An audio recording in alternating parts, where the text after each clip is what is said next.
Dance of the dragons के लंबे भयानक वॉर में लाखों लोग मारे गए थे। बट इस वॉर में जो सबसे पहली मौत हुई थी वो मौत कुछ हद तक इस वॉर के लिए बहुत ही इंपॉर्टेंट रही थी। और ये मौत जैसे कि हम जानते हैं वो थी लॉर्ड लाइमन बीसब्यूरी की। I will have no part. तो सर क्रिस्टन कोल ने ये जो लाइमन बीसबेरी को मारा वो किस तरह से इस वॉर में आगे चल के इम्पोर्टेंट हुआ था वो इस वीडियो में आपको पता चलेगा। ऐसा कुछ इस मौत से होता है कि कुछ हद तक इस वॉर का थोड़ा सा पगड़ा यहाँ वहाँ हो जाता है। तो दोस्तों आज के इस वीडियो में जानिए कि कैसे एक मौत की वजह से रीच के इलाके में एक बहुत ही बड़ा पॉलिटिकल गेम हो गया था। Now without further ado let's get into this video.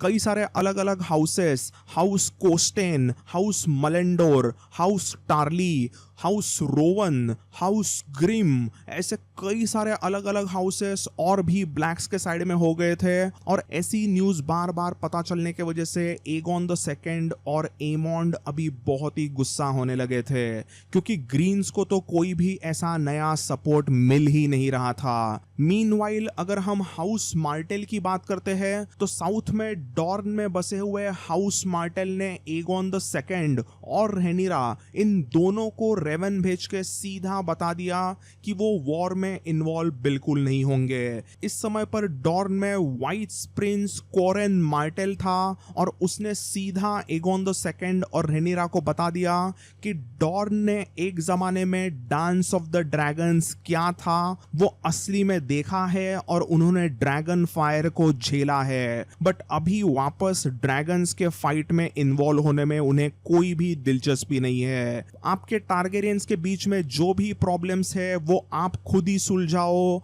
But house Martel और हमारे डॉर्न के सभी हाउसेस इस बैटल में बिल्कुल भी इन्वॉल्व नहीं होंगे। तो ये चीज वैसे तो ब्लैक क्वीन रेनिरा समझ जाती है, बट दूसरी तरफ green king Aegon the second को ये न्यूज सुन के तो और भी ज्यादा गुस्सा आता है। बट उसका गुस्सा और उसकी डिसअपॉइंटमेंट अभी तो शुरू हुई थी क्योंकि इसी में एक बहुत ही बड़ा शॉकिंग न्यूज आता है हाई गार्डन से। तो एक्चुअली हाई गार्डन से एक रेवन किंग्स लैंडिंग और ओल्ड टाउन में भेजा गया था कि हाउस टायरेल वॉर में पार्टिसिपेट नहीं करेगा और इसका बड़ा रीजन था लॉर्ड एलन बीसबेरी। और ये बंदा है बूढ़े लॉर्ड लाइमन बीसबेरी का पोता। तो अगर आपको याद है तो लॉर्ड लाइमन बीसबेरी को ग्रीन काउंसिल के सबसे पहले मीटिंग में बहुत ही बुरी तरीके से क्रिस्टोन ने मार गिराया था। बट इस लॉर्ड एलन बीसबेरी को बताया जाता है कि उसके दादाजी लाइमन बीसबेरी को किंग्स लैंडिंग में बंदी बनाया गया है, ना कि उन्हें मारा गया। और इसका रीजन ये था कि हाउस बीसबेरी चुपचाप ग्रीन्स को सपोर्ट करे।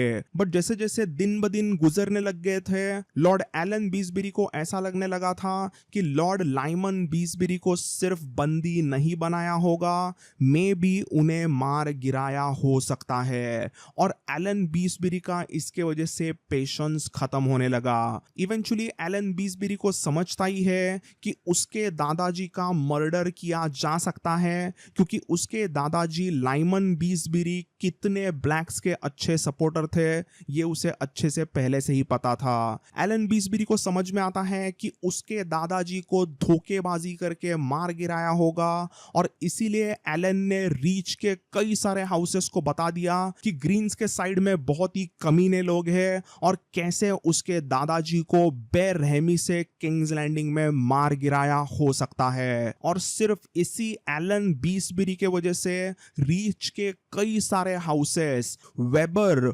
स्लोएन, फॉसवे, ओकहार्ट और कई सारे ऐसे छोटे मोटे हाउसेस ने एक छोटा बगावत कर दिया। लॉर्ड एलन बीसबेरी के लीडरशिप में उन्होंने अपने लीज लॉर्ड्स यानी कि हाउस टायरेल्स को सीधा बोल दिया कि ये ड्रैगन्स का वॉर है, इसमें हम पढ़ेंगे तो हमारे पूरे खेत वापस जलाए जाएंगे। तो अभी मैं वापस क्यों कह रहा हूं, तो एक जमाने में यही कुछ 130 इयर्स अगो एक भयानक फील्ड ऑफ फायर का वॉर हुआ था और उस वॉर में एगोन, विसेन्या और रेनिस के तीनों भयंकर ड्रैगन्स बलेरियन, वेगार और मेरैक्सस ने रीच के इलाके के हजारों एकर्स के खेत जला दिए थे और ड्रैगन फायर ने किया हुआ वो डिस्ट्रक्शन वापस अच्छे से रिकवर करने में रीच के कई सारे छोटे मोटे हाउसेस की जनरेशंस निकल गई। ड्रैगन्स ने बस कुछ ही दिनों के लिए रीच के इलाके में तबाही की थी, बट उस तबाही में से वापस उभर के आने में रीच के सभी हाउसेस को ऑलमोस्ट 100 साल लग गए थे। तो इसीलिए यहाँ पर हाई गार्डन में जाके सभी रीच के छोटे मोटे लॉर्ड्स उनके लीज लॉर्ड हाउस टायरल को सीधा कहते हैं कि इस ड्रैगन्स के वॉर में हिस्सा मत लो। यहाँ पर ग्रीन्स और ब्लैक्स दोनों भी गलत है और हमें उनके झगड़े में नहीं पड़ना चाहिए। तो अभी इस समय पर हाई गार्डन में लॉर्ड था एक छोटा सा 8 साल का बच्चा और उसकी एक्चुअली माँ यहाँ पर रीजेंट लॉर्ड बन के अच्छे से राज कारोबार को संभाल रही थी। इसी लेडी टायरल ने हाई गार्डन में आए हुए सभी अलग अलग लॉर्ड्स की बातें अच्छे से सुनी और उसने एक्सेप्ट करके सीधा डिक्लेयर कर दिया कि हाउस टायरल वॉर में हिस्सा नहीं लेंगे। टायरल्स ना ग्रीन्स को सपोर्ट करेंगे और ना ही ब्लैक्स को। बट यहाँ पे लेडी टायरल ये भी बताती है कि रीच के हाउसेस को समझो, अगर ग्रीन्स या ब्लैक्स को किसी को भी ज्वाइन करना है तो वो अलग से अपने अपने डिसीजन पर आकर किसी भी साइड को ज्वाइन कर सकते हैं, बट टायरल्स इसमें इन्वॉल्व नहीं होंगे। बस ये बात भी किंग्स लैंडिंग में पता चलती है और एगोन द सेकंड गुस्से से बौखला गया। इस बार तो इवन ऑटो और एलिसेंट भी बहुत ही गुस्सा होते हैं क्योंकि रीच के इलाके में टायरल्स के साथ साथ ही हाई टावर्स भी एकदम ही इंपॉर्टेंट और बहुत ही बड़े हाउस थे और रीच में से ही होने की वजह से हाई टावर्स को ऐसी उम्मीद थी कि टायरल्स उनको अच्छे से सपोर्ट करेंगे। बट टायरल्स ने भी वॉर में हिस्सा नहीं लेने का ऐलान कर दिया और हाई टावर्स की बहुत जलती है। बट यहाँ पर वो टायरल्स के खिलाफ ज्यादा कुछ कर भी नहीं सकते थे क्योंकि एक तरफ ब्लैक्स और उनके ड्रैगन्स होंगे और दूसरे तरफ टायरल्स और मेन ऑफ रीच होंगे, तो ग्रीन्स कभी भी एकदम आसानी से तबाह हो जाएंगे। इसीलिए यहाँ पर hand of the king auto Aegon को थोड़ा सा ठंडा लेने की एक सलाह देता है और एगोन इस बात को सरप्राइजिंगली एक्सेप्ट भी करता है। तो एनीवेज अभी ऑटो को समझता है कि अभी वक्त आ चुका है कि ग्रीन्स के साइड की भी एक अच्छी खासी आर्मी खड़ी करनी पड़ेगी और इसीलिए ऑटो अपने भतीजे को ओल्ड टाउन में एक संदेशा पहुंचाता है कि आप अच्छे से आर्मी क्रिएट करना शुरू कर दो, अभी हम ग्रीन्स को भी अपनी आर्मी खड़ी करने का टाइम आ चुका है। तो यहाँ पे let me introduce one of the most important character from the green side and that is Ormund Hightower. तो अभी हाउस ऑफ द ड्रैगन के शो में हमने देखा था कि ऑटो का एक बड़ा भाई भी था कोई होबर्ट करके, तो उस होबर्ट का बड़ा बेटा होता है ये ऑरमोंड हाईटावर और ये ऑरमोंड ही इस समय पर हाईटावर के कैसल में बैठ के beacon of the south, defender of the Citadel, Lord of old town कहलाता था। तो ऑरमोंड हाईटावर अपने सभी बैनरमैन को संदेशा भेजता है और वो अच्छे से प्लानिंग करके अच्छे से आर्मी बिल्ड करना शुरू करता है और एक्चुअली इस समय पर इसी ऑरमोंड हाईटावर के यहाँ पर डेरॉन भी होता है और उसका ड्रैगन टेसारियन भी यहीं पे होता है। एलिसेंट का 4th चाइल्ड डेरॉन इस समय पर यहीं पर ओल्ड टाउन में अच्छे से ट्रेनिंग वगैरह करता होता है और वो भी अभी अगले आने वाले स्टोरी में एक इम्पॉर्टेंट कैरेक्टर होगा।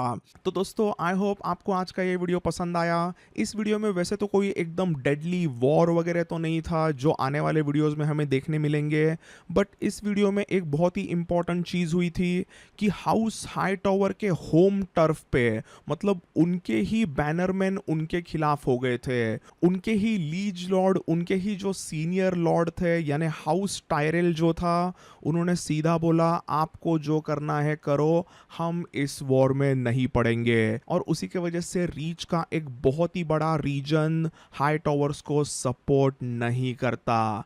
As well as we saw in this video even Dorne के मार्टेल्स भी सपोर्ट नहीं करते। तो बड़े वेस्टेरोस में से ये 2 region actually dance of the dragons के वॉर में इन्वॉल्व नहीं हुए थे।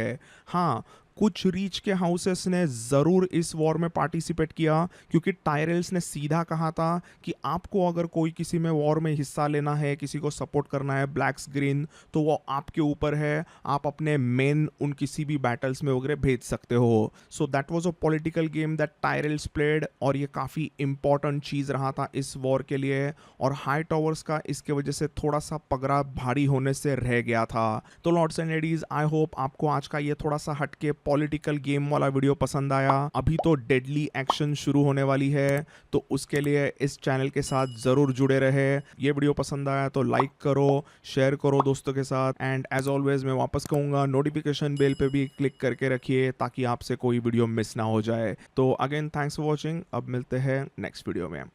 Ciao.